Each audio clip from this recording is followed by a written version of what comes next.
Hello guys, आपका मेरे YouTube channel study point पे एक बार फिर से स्वागत है।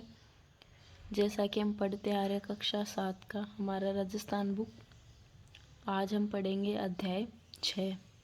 नाम है राजस्थान के प्रमुख शासक। तो सबसे पहला है पृथ्वीराज चौहान।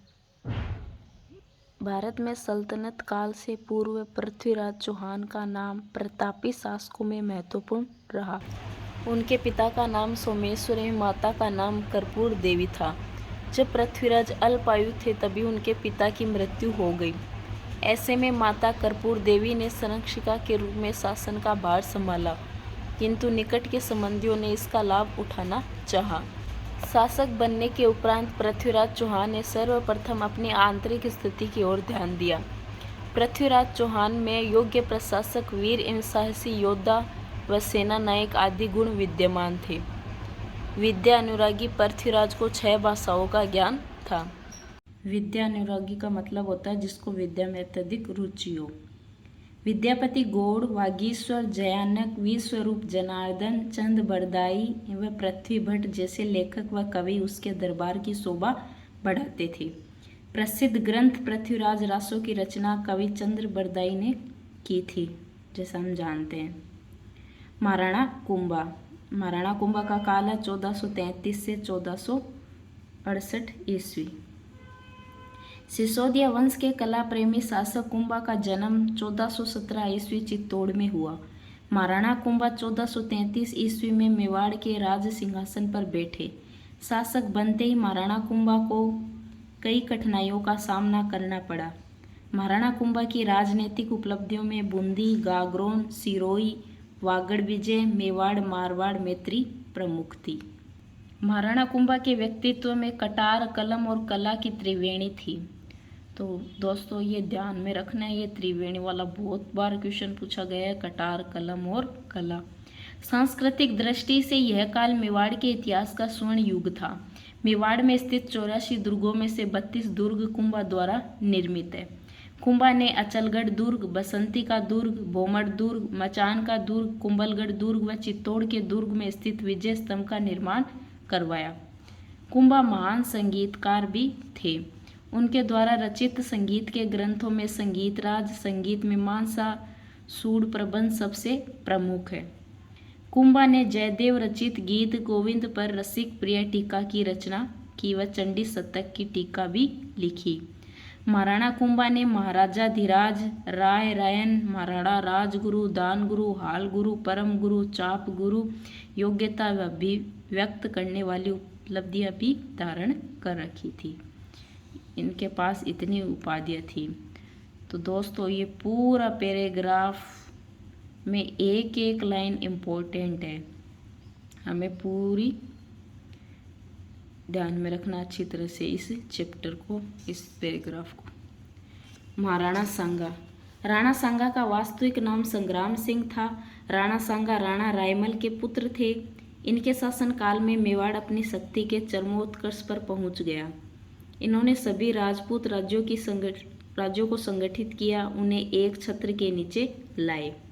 महाराणा सांगा पराक्रमी योद्धा थे। इन्होंने दिल्ली, गुजरात व मालवा मुगल बादशाहों के आक्रमणों से अपने राज्य की बहादुरी से रक्षा की। इनके शरीर पर 80 घाव थे। राणा सांगा अपनी वीरता और उदारता के लिए प्रसिद्ध है।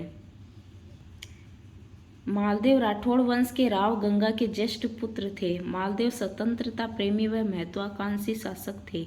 मालदेव ने निरंतर सैनिक विजयों से और कूटनीति से मारवाड़ के राज्य की सीमा का विस्तार किया।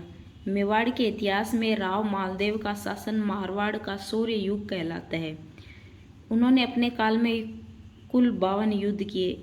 इनका एक साथ छोटे बड़े 58 परगनों पर अधिकार रहा। सर्वप्रथम भादरा जून को जीता। इसके बाद नागौर, मेड़ता, सिवाना, बीकानेर पर मालदेव ने विजय प्राप्त की। मालदेव ने सोजत दुर्ग, मालकोट दुर्ग, पोखरण दुर्ग का निर्माण करवाया।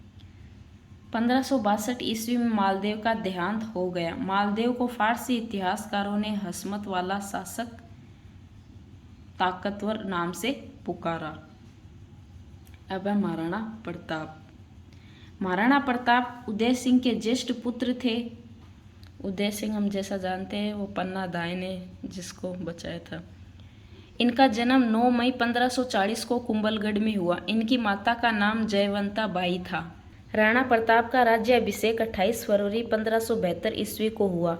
शासन ग्रहण करते ही उन्हें अनेक कठिनाइयों का सामना करना पड़ा, जैसे मुगल शासक अकबर की मेवाड़ पर अधिकार करने की इच्छा, मेवाड़ की आर्थिक एवं सैन्य शक्ति को सुदृढ़ करना, भाई जगमल का रूठकर अकबर की शरण में जाना। महाराणा प्रताप ने मुगल शासक अकबर की अधीनता स्वीकार नहीं की। महाराणा प्रताप ने संकट काल में भी कृषि और वनों के विकास का प्रयास किया। इन विषयों पर विश्व वल्लभ जैसी पुस्तक भी लिखवाई। उन्होंने मानवाधिकारों को हमेशा पोषण किया। महाराणा प्रताप अपनी वीरता और युद्ध कला के लिए जाने जाते हैं।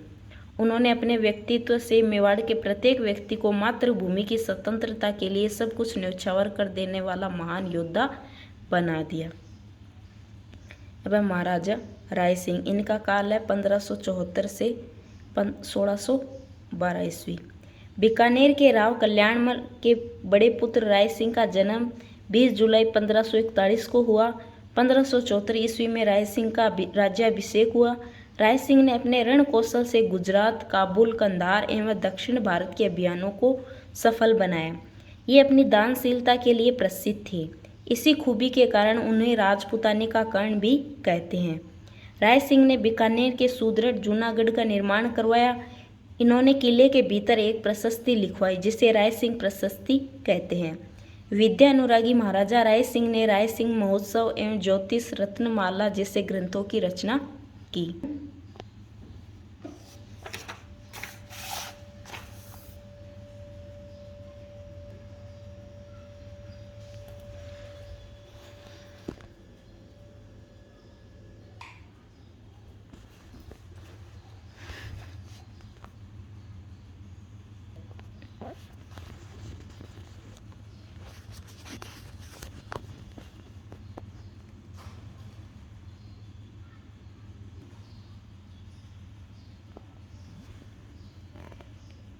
एवं महाराजा राज सिंह 1652 ईस्वी में महाराणा जगत सिंह के पुत्र राज सिंह मेवाड़ के शासक बने।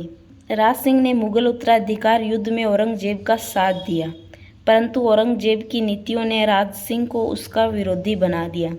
औरंगजेब के कारण वज्र से गोवर्धन नाथ श्रीनाथ जी की मूर्ति को लेकर आए गोस्वामी भक्तों को राज सिंह ने शरण दी। सिंघाड़ नाथद्वारा में श्रीनाथ जी की मूर्ति और द्वारकाधीश की मूर्ति कांकरोली राजसमंद में स्थापित कर वहां मंदिर बनवाया। उदयपुर में अम्बा माता का मंदिर और अनेक जल स्रोत बनवाए। कांकरोली में राजसमंद झील बनवाई जो अपनी कलात्मकता के लिए प्रसिद्ध है। इसी झील पर रणछोड़ भट्ट द्वारा संस्कृत भाषा में लिखित प्रशस्ति को 25 शिलाओं पर खुदवाया गया है। इसे राज प्रशस्ति के नाम से जाना जाता है। यह देश का सबसे बड़ा शिलालेख है। सवाई जय सिंह का जन्म 1688 ईस्वी में हुआ। अपने पिता की मृत्यु के पश्चात अल्प आयु में 1699 ईस्वी में राजगद्दी पर बैठे। सवाई जय सिंह का अधिकांश समय राज्य के बाहर सैनिक अभियानों, मुगल राजनीति व मालवा में मराठों के प्रसार को रोकने में पूरा हुआ। औरंगजेब ने जय सिंह को सवाई की उपाधि प्रदान की। कन्फ्यूज नहीं होना है। एक तो है मिर्जा जय सिंह जिन्होंने शाहजहां ने उनको विभूषित किया था मिर्जा राजा की उपाधि से, और ये जय सिंह हैं, इनको सवाई की उपाधि दी है औरंगजेब ने। तो इनमें कंफ्यूज नहीं होना है।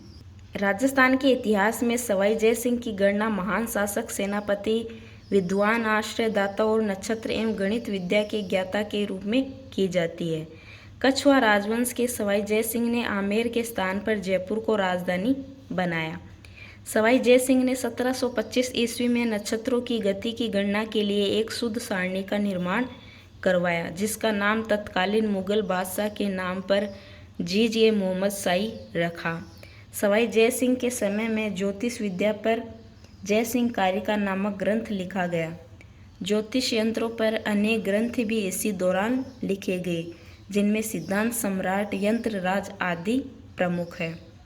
सवाई जय सिंह ने ज्योतिष के अध्ययन के लिए जंतर मंतर नाम से 5 वेधशालाएं बनवाई, जो जयपुर, दिल्ली, मथुरा, बनारस और उज्जैन में स्थित है। अब है महाराजा सूरजमल। इनका काल है 1755 से 1763 ईस्वी। महाराजा सूरजमल भरतपुर के शासक थे। इनके पिता बदन सिंह ने अपनी अस्वस्थता के कारण अपना राजपाट इन्हें सौंपा था। जब मुगल साम्राज्य एवं अन्य राज्य अवनति की ओर जा रहे थे, तब मुगलों, मराठों, राजपूतों से गठबंधन का शिकार हुए बिना ही सूरजमल ने अपनी योग्यता से भरतपुर राज्य का विस्तार किया एवं गाजियाबाद, रोहतक, झज्जर, आगरा, धौलपुर, मैनपुरी, हाथरस, बनारस, फर्रुखनगर इलाके जीत लिए। सूरजमल वीर सेनानायक, चतुर, कूटनीतिक व कला प्रेमी के साथ एक मानवीय दृष्टिकोण वाले शासक थे। पानीपत के तृतीय युद्ध के पश्चात इन्होंने मराठा शरणार्थियों को अपने राज्य में संरक्षण दिया। कला मर्मज्ञ के रूप में अपने प्रभुत्व वाले क्षेत्रों में किले व महल बनवाए। इन्होंने अपने राज्य में साहित्यकारों को संरक्षण दिया। कविवर सूदन, अखेराम गर्ग जैसे विद्वान इनके दरबार की शोभा बढ़ाते थे। तो ये है इसकी शब्दावली। विद्यानुरागी, विद्या में अत्यधिक रुचि रखने वाला, मर्मज्ञ, ज्ञानी, अवनति, पथ। अब अभ्यास प्रश्न। पहला है, राजपुताने का कर्ण कहा जाता है? महाराजा राय सिंह को। विजय स्तंभ का निर्माण करवाया? महाराणा कुंभा ने। रिक्त स्थानों की पूर्ति कीजिए। ज्योतिष अध्ययन के लिए जंतर मंतर वेधशालाओं का निर्माण किसने करवाया? सवाई जय सिंह ने। प्रसिद्ध कवि चंद बरदाई ने पृथ्वीराज रासो की रचना की। महाराजा सूरजमल कहाँ के शासक थे? भरतपुर के। महाराजा जसवंत सिंह की किन्हीं 2 पुस्तकों के नाम लिखिए। तो एक तो है आनंद प्रकाश, एक सिद्धांत बोध, और भी है भाषा भूषण आदि। तो दोस्तों ये चैप्टर हुआ कंप्लीट। मेरा वीडियो आपको अच्छा लगे तो लाइक करें, शेयर करें, और इसमें कुछ भी आपको कमेंट करने जैसा हो, कोई इम्प्रूवमेंट के लिए, तो आप कमेंट करके ज़रूर बताएं। धन्यवाद।